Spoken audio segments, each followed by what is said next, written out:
gracias al Señor por poder abrir nuevamente su palabra y así seguir meditando, reflexionando en ella, para no solamente ser oidores, sino hacedores de lo que nos ha revelado en su palabra.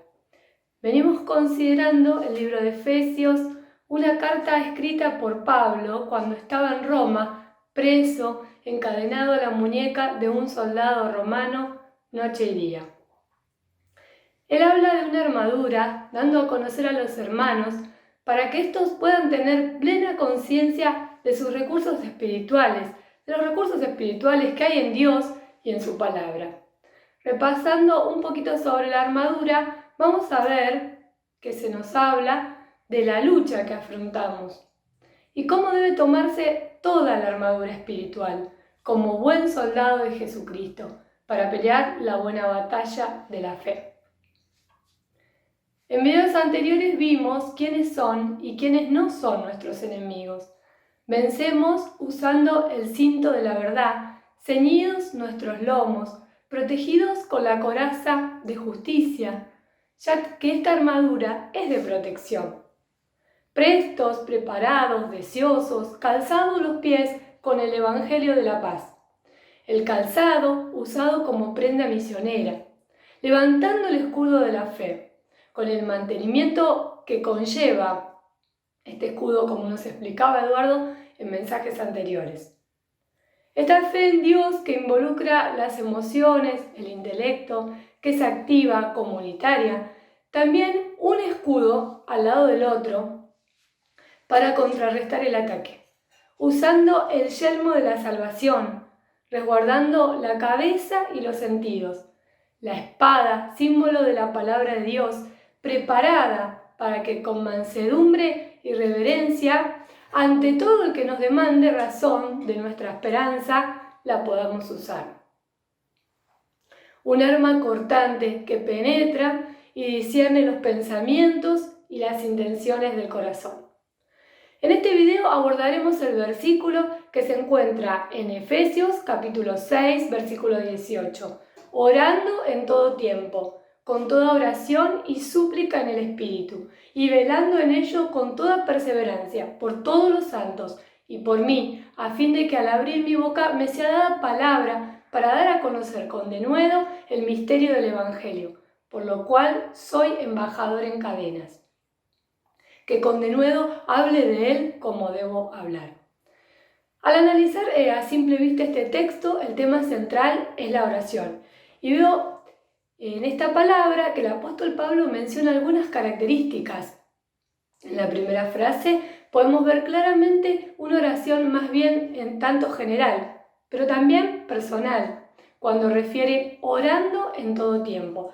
Podría contemplar, si se quiere, nuestra relación de intimidad con Dios.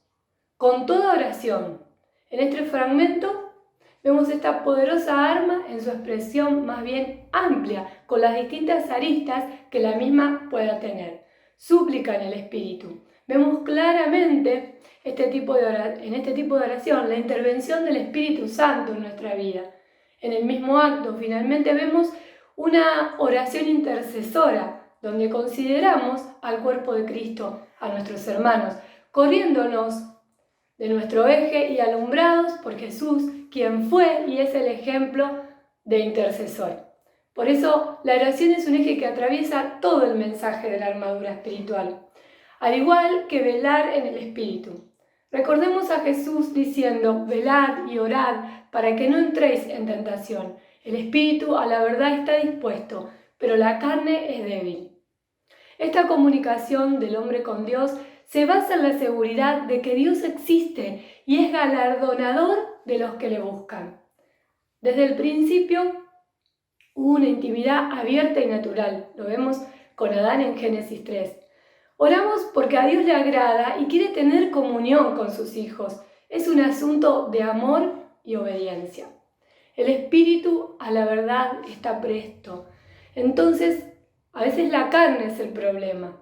Se nos presentan cosas antes de la oración. ¿Por qué es difícil? Nos dispersamos. Es probable tener esta lucha, pero debo asignarle una prioridad, encontrando el momento involucrando la voluntad, estimando a la oración para el desarrollo espiritual y servicio prestado en el reino al cual pertenecemos. Todo lo puedo poner delante del Señor, ya que este es un encuentro vivo. Ahora, ¿qué implica velar? Es estar en guardia, en permanente vigilancia. En cierto sentido, es estar despiertos, conectados con Dios, usando la palabra, el silencio, en relación con Dios. En cuanto al tiempo para orar, en diferentes horas del día, en la noche, en múltiples circunstancias, de lugar y de tiempo. En las urgencias o en la gran dificultad, todo el mundo ora. Quizás no seamos la excepción. Y Dios nos responde, nos respondió. Esto nos da lecciones y comenzamos a darle valor a la misma. Que a partir de esto nuestra fe pueda ir creciendo e invertir tiempo y esfuerzo en la oración, enriqueciendo la experiencia personal. Mantener abierta la comunicación con el Padre Celestial es estar en armonía con su voluntad. El mundo, la carne, el pecado, las tentaciones, el diablo se combinarán para impedirnos este tiempo de comunión reposada y a solas con el Señor, libre de toda pretensión entre el alma y Dios. Esta oración privada no tiene sustituto, es íntima y previa a involucrarme en otros quehaceres, a solas con Dios, a la influencia abierta a la influencia del Espíritu Santo, bien nutrida espiritualmente, orando en todo tiempo, con toda oración, incorporando la adoración, la alabanza, la confesión, la intercesión, peticiones, acción de gracia, la meditación. Todo es importante, pero quiero destacar hoy la intercesión.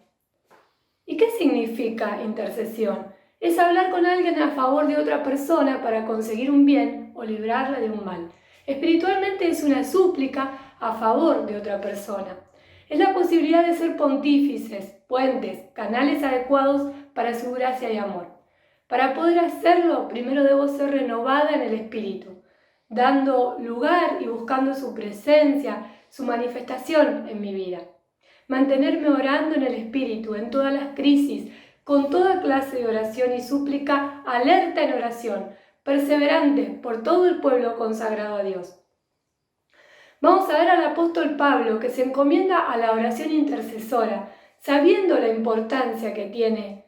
Refiere: orad también por mí, para que me sea posible hablar a boca llena y sin tapujos, dar a conocer los secretos del Evangelio, por lo cual soy embajador en cadenas.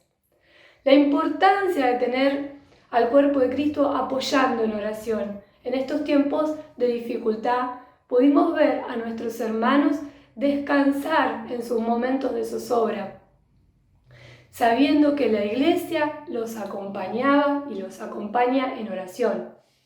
Y vemos en esta acción el obrar poderoso de Dios, guardando, dando paz en la tormenta, alimentando y aumentando nuestra fe. La acción de coinonía más grande es la de poder sostener a nuestros hermanos en oración. Esto nos habla de lo poderosa que es la oración comunitaria. Y nos podríamos preguntar, ¿cómo debe ser la oración? ¿Cada cuánto debería orar? Bueno, debería ser constante, no solo en las crisis, sino en la vida diaria, para poder también tener la fuerza diaria. Intensa, teniendo concentradas todas las facultades o sentidos en Dios. No egoísta, el deber de orar por otros a fin de dar a conocer el amor de Dios. Puedo recordar a Job orando por sus amigos. Con actitud, la actitud es sumamente importante, acercarse a Dios con humildad. No se trata de exigir, sino de pedir, de suplicar, recordando quién es Él y quiénes somos nosotros. Encontramos en Santiago, capítulo 4, versículo 6, que Dios da gracia a los humildes y resiste a los soberbios. Con confianza, acercarnos a Dios con la misma confianza que tiene un niño con su padre. Dice Hebreos, capítulo 4, versículo 16. Acerquémonos, pues, confiadamente al trono de la gracia, para alcanzar misericordia y hallar gracia para el oportuno socorro. Sincera, nada está oculto ante Dios. Ser honestos y genuinos, solamente abrir nuestro corazón ante Él. El Salmo 38, versículo 9 refiere: Señor, delante de ti están todos mis deseos y mi suspiro no te es oculto. Con fe, pedir sin dudar. En la epístola de Santiago, capítulo 1, versículo 16, dice: pero pida con fe, no dudando nada, porque el que duda es semejante a la onda del mar, que es arrastrada por el viento y echada de una parte a otra. Hay una historia en el Antiguo Testamento, en el libro de Nehemías, quien era copero del rey de Persia, un hombre de confianza. En un momento recibe noticias e informes lamentables de condiciones de vida de aquellos que habían regresado de Jerusalén. Abrumado por esta situación, toma la decisión de ayunar y de orar. En esta oración hay un modelo. Él comienza con un reconocimiento sobre quién es Dios. Dios de los cielos, fuerte, grande, temible, que guarda el pacto y la misericordia con los que le aman y guardan sus mandamientos. Luego, no le resta importancia a la confesión y pide perdón por los pecados propios y de su pueblo, rogando que el oído del Señor esté atento, pidiendo tener buen éxito para realizar la obra, una obra de reconstrucción y de enseñanza. La oración fue el pilar fundamental de Nehemías. Antes de comenzar la tarea, y en todo tiempo oró, cuando enfrentaba el desánimo, cuando era atacado, cuando se sentía débil y sin fuerzas. Nehemías, en medio de la necesidad, clama a Dios, ya que no solo era reconstruir los muros, sino también instruir al pueblo que se había vuelto pagano. Este es un tiempo donde tenemos que orar por nuestra nación, por los perdidos, por el barrio, por los que amamos, donde hay ruinas espirituales, que podamos ser usados, aún en medio de la corrupción y de la confusión, podemos arrodillarnos y ser agentes de cambio, orando para que las personas puedan regresar a la verdad. En una sociedad que se deteriora cuando los tiempos son malos, pero si recordamos a las personas y Cristo nos llama, oremos para ser canales de bendición, así como lo es Jesús para nosotros. Oramos en el Espíritu. Esto es lo que transforma la vida y nos llena de fe y esperanza. En Judas 1:20 leemos: pero vosotros, amados, edificándoos sobre vuestra santísima fe, orando en el Espíritu. Miremos en detalle a Jesús, el gran sumo sacerdote. Y acompáñame en la lectura de Hebreos 7:25, que habla del sacerdocio del Maestro, un sacerdocio perpetuo e inmutable.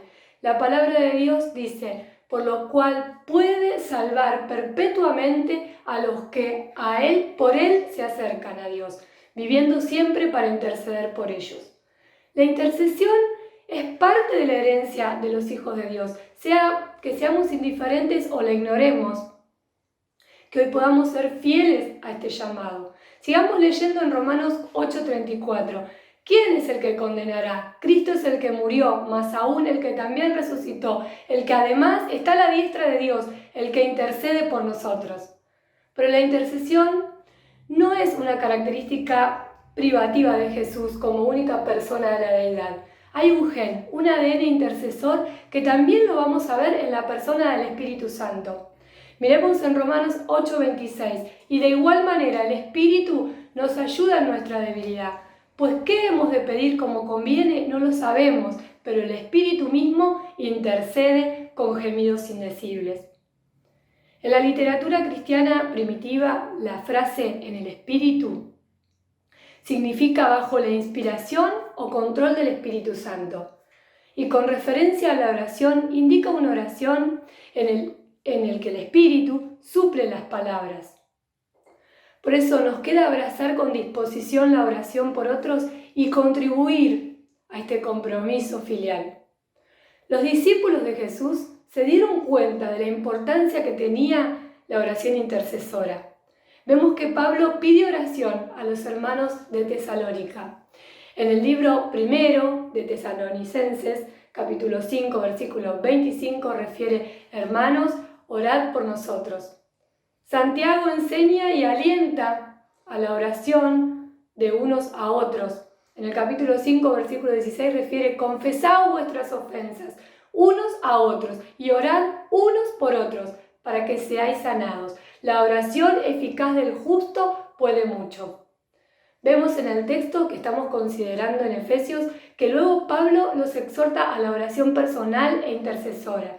Se encomienda a la oración de los hermanos en Éfeso. Su preocupación no es por sus logros personales. Su desvelo se trata de recibir palabra de parte de Dios con la ayuda del Espíritu Santo para que cuando abriera la boca les sea dada palabra, para que otros conozcan el misterio del Evangelio.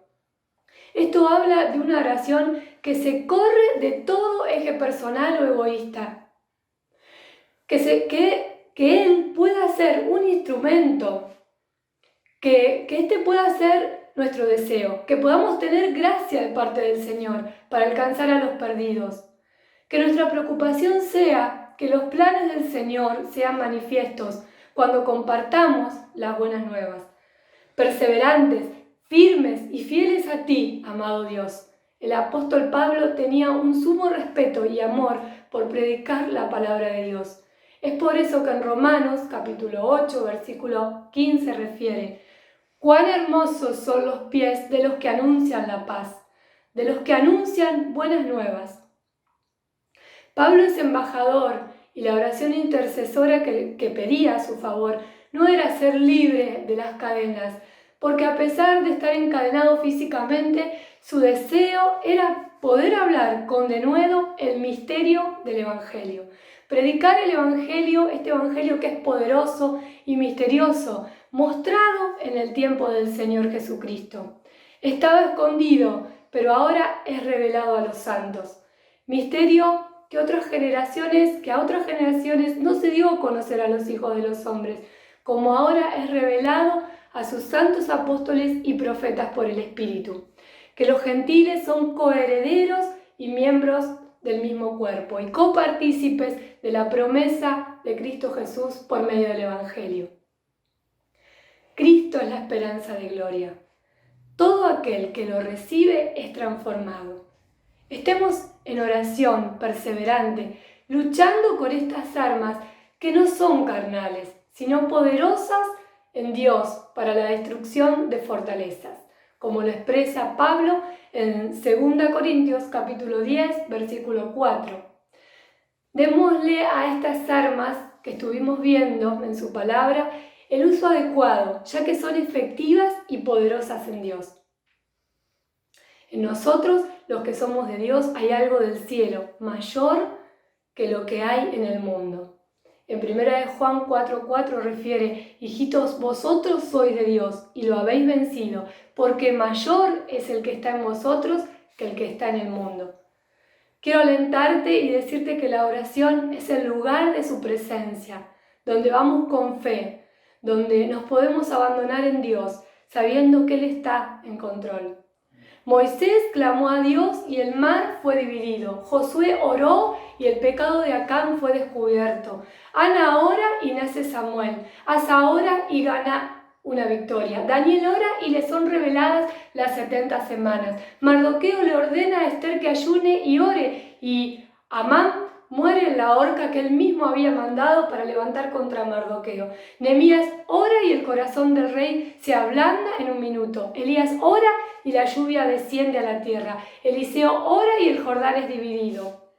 Eliseo ora y un niño resucita. La iglesia ora ardientemente y Pedro es librado por un ángel. Pablo y Silas oran y cantan, y las puertas de la prisión son abiertas y caen las cadenas de todos los presos. Vamos a orar a este poderoso Dios que inclina su oído a nuestro ruego. Amado Dios, vamos a tu presencia y nos refugiamos en ella, recordando que somos peregrinos, pecadores, necesitados. Hablaremos del Evangelio y oraremos hasta tu venida. En el nombre de Jesús. Amén.